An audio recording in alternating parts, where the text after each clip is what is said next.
Welcome back to another video, guys. And today I'm jumping back on doing some work to Jenny. We're kind of now in the middle of winter projects.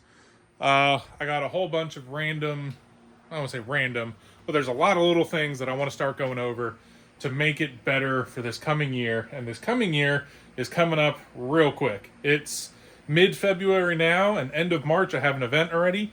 So I'm going to kind of do this in two parts, where it's get a bunch of stuff before the first event done, have that event, and then hopefully do a whole bunch more between the end of March and beginning of May. I got two big events that I'm hoping to, one for sure, another possibility happening kind of in the same 2 week period. So, today, if you haven't ever seen it or paid attention, or I don't know, this is new. This is what Jenny looks like underneath. And that is Jenny, under the skirt. So, real quick overview.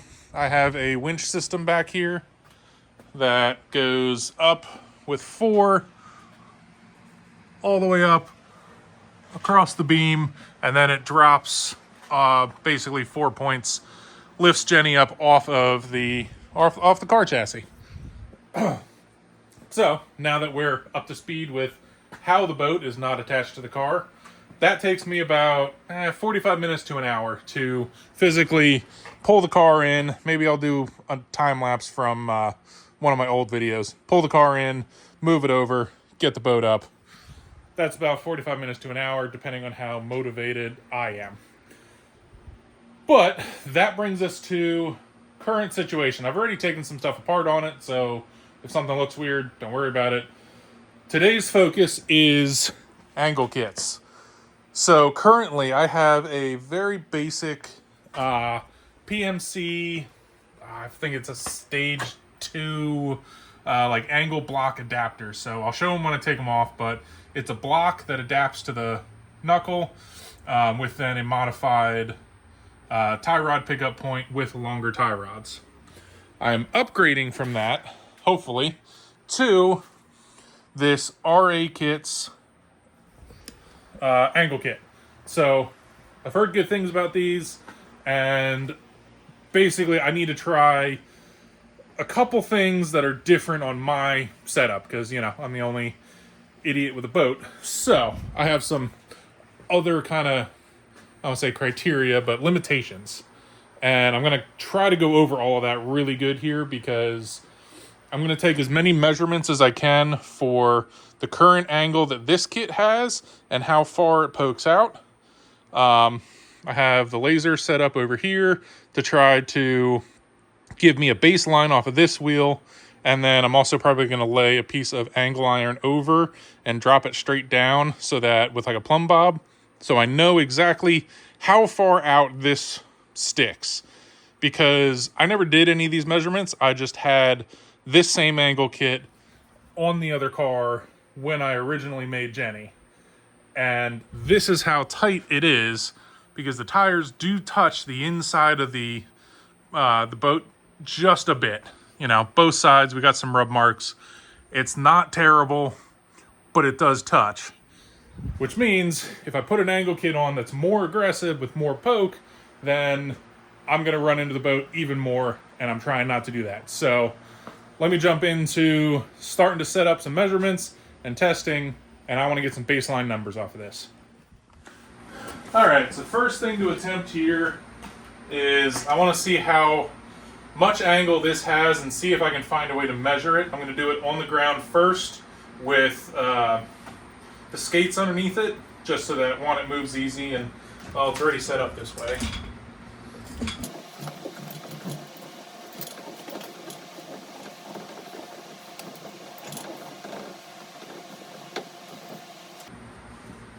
Well, it doesn't really want to stay at full lock, but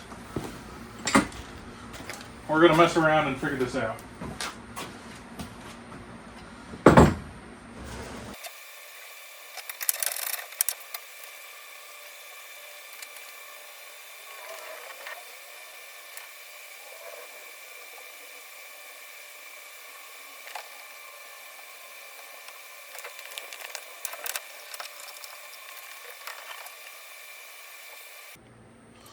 All right, so I'm not sure how well that came across, but the steering does not want to stay at full lock without being on it. And my plumb bob is moving again. But this right here is how far, um, yeah, this is how far out the tire comes at full lock. So I'm going to use this measurement from this piece of angle at my hood to the end of it to give me, where are we at?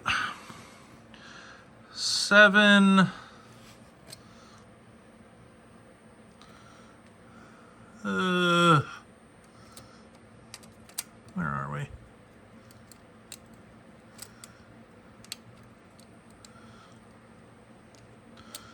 So we're at like 7 5/8. So I'm gonna write that down. Keep that on my notes. 7 5/8 from this point here to where the tire touches when it's fully leaned over and locked. So it doesn't matter if I lift the car, move the car, this won't change.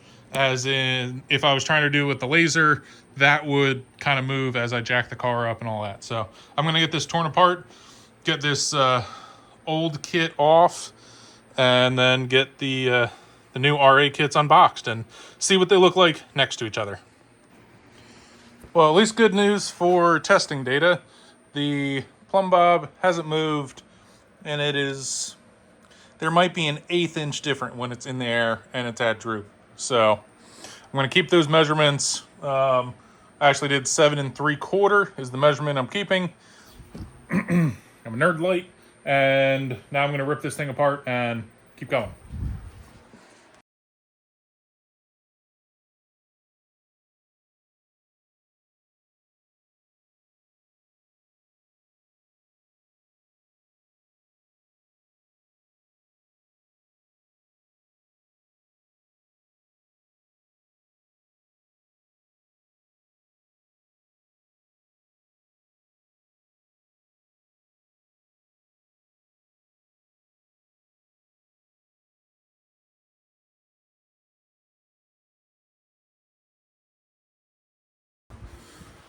All right, so it probably looks like the same day to you because I think I put the same sweatshirt back on. But it's a bunch colder because the heaters haven't been running, and I just got back to the garage because last night pulling stuff off, didn't have the pickle fork width to get this ball joint, and it was stuck on the chassis. So here is what I would consider the old angle kit. This is pretty much the majority of the kit. Angle block, and I guess I got to pull the tie rod off as well. But it comes with an extended tie rod as well. I'm going to jump in and start to open up this RA kits now. So let's see what all we get in here. I looked at, got a good idea from the website, but this has been sitting for a couple months that I've been meaning to get it on, and just with having the boat, I probably could have managed this with the boat body on, but it is really hard to work on it when you can't really get to the wheels. So this is the first time I've had the boat body off, spent the time to now get everything set up on the new, angle kit here. We got some nice powder coated control arms.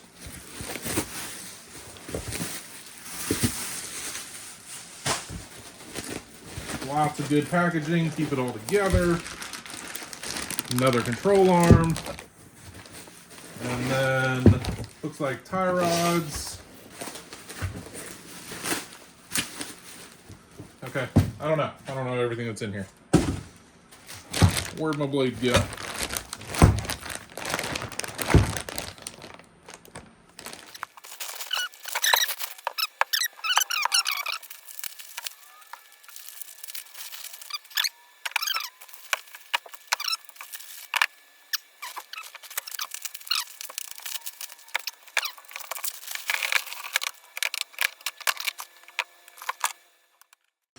All right, So I've got everything together here, and I guess first things, looking at the old, kit, which really, like I said, is this and a tie rod.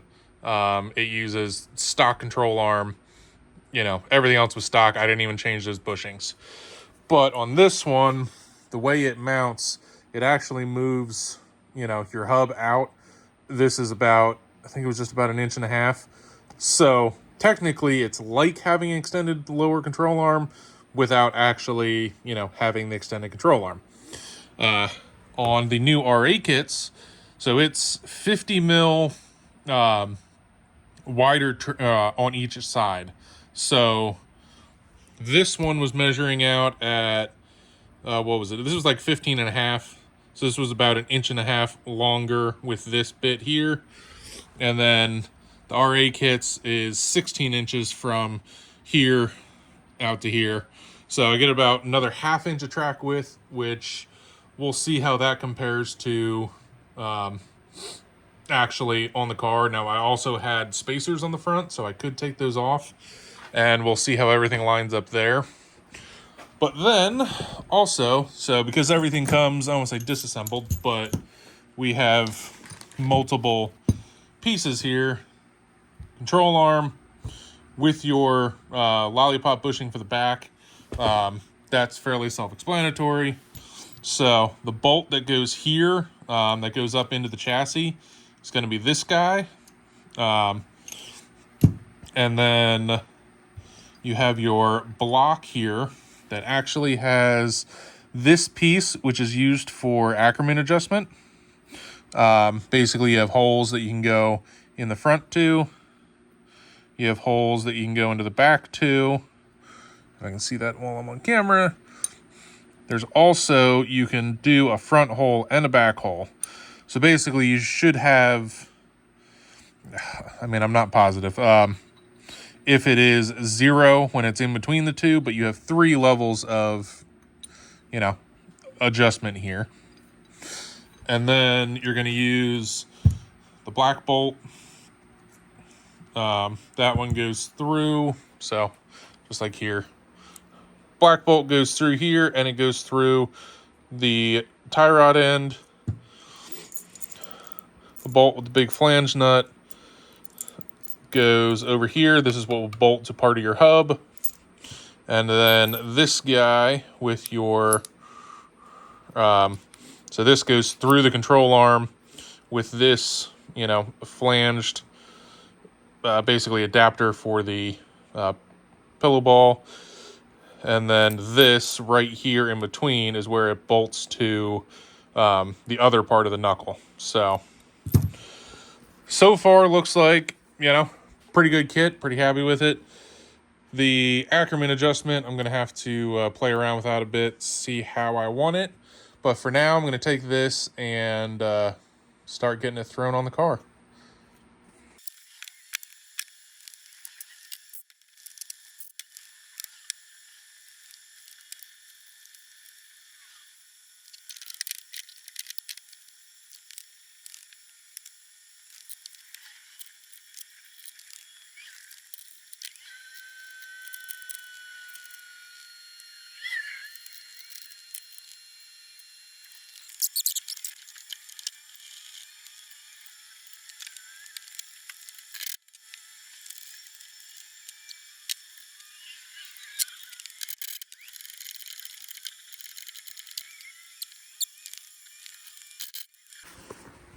All right, so I've got everything on. It's also been a day or so. So, driver's side's all on. I went through, did the full passenger side. And yes, in the words of David Freiberger, I'm putting really nice shit on grimy stuff like this because I just don't have the time. I would love to take the hub off, paint it, make it look nicer, but I'm just out of time. So, got the beautiful new RE kits on, which I'm doing some measuring. So obviously, looking at the other tire, this is what I've been running for a wheel and tire setup on the front. This is actually painted and I want to say designed this way because of the General Lee car, my orange convertible, and that is a style of the, you would call the turbines that would be on, you know, like the General Lee. So that's why these are on here, just because I had so many of them from the previous car. One, I don't like that they're silver. They, you know, they stick out when you do see them under the boat. Two, so the tires that are on it right now are still studded from the main adventure up onto the frozen lake. So I've been doing some measuring. I've been doing some looking. I had to pick up from a buddy another set of 16s. These are a 17. So I think I found a 16 that I can put a tire on pretty much same sidewall height as this, which means it'll shrink the overall size of said tire and wheel setup so that I can use the more angle and still be within the same boat, you know, parameters that I was before. So that's the plan for wheels and tires. There don't seem to be many tires in the size I want, but I did find some, so that's the route I'm going to try for this. If not, we'll go back to Old Faithful, which is a set of 17 by 7s, and then I have I think a 215/40, I think is what the tire that I have been running. I think these are still these are a 215/45, so that's on the list. I got to do that in the next couple weeks. Don't have the parts here now. Parts I do have, though, that just came in. While I'm in there and while everything else is crusty, I do want to put new brakes and pads on this. So the brakes, which one are a little, you know, rusty at the moment. That was just from everything from the main adventure, surface rust, whatnot. We'll come back over here. But these are some form of drilled and slotted rotor that was on this chassis when I got it. So for anybody new, this green car chassis I bought for $500. It was going to be a parts car or a spare car. All it needed was a trans. It was sitting in the side yard when the boat became a thing on the convertible, and decided when I wanted to make it a party car and a 4-seater that this was the right one to start with because I already had it and it was cheap. So I didn't feel bad cutting it up, cutting the roof off, yada yada. Now, I never got around to, like, the reason like the front is crusty is because I just ran out of time last year and I just never seem to have enough time or money, just like everybody else.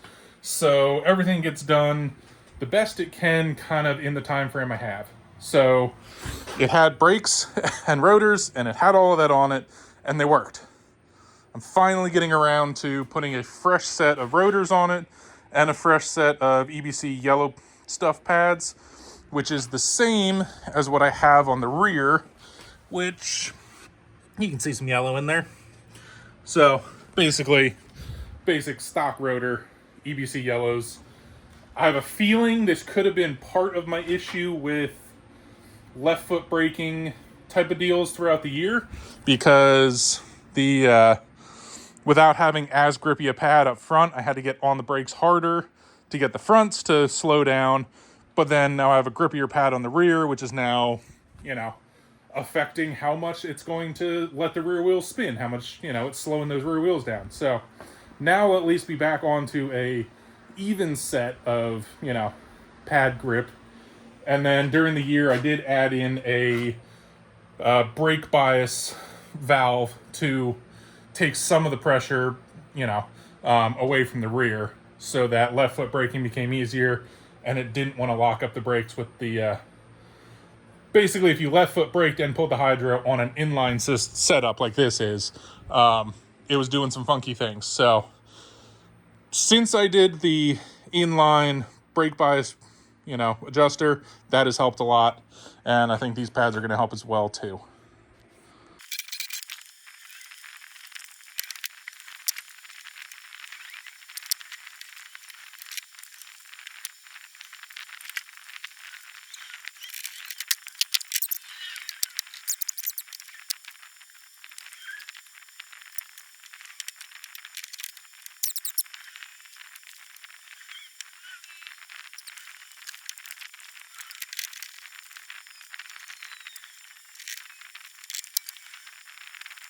And there we have it. Fresh set of rotors, fresh set of pads. Whenever this comes out, I'll have to, bed them in correctly. So, old rotor, really, nothing really wrong with it, but new is nice. I did get everything from FCP Euro. I was a little concerned to make sure I got the right rotor size, because I think like any race car or anything you put together, things start to become a hodgepodge of parts. So this was the 323 chassis. So it's got 323 or 325. I think they're the same front end stuff. But then I put 330 trailing arms on it, so the rear brakes are actually bigger. So that's one of those things, when you get into it, you got to remember what you put on your car. Or if you buy somebody else's car, there's a big possibility of, parts not being, say this was a 325, there is no guarantee to go into a parts store and be like, hey, all of these are 325 parts. Because, we change things all the time, because the 330 rear end stuff is stronger. But there's no need to upgrade to 330 in the front. So, sticking with what I have, I'm going to get this buttoned up.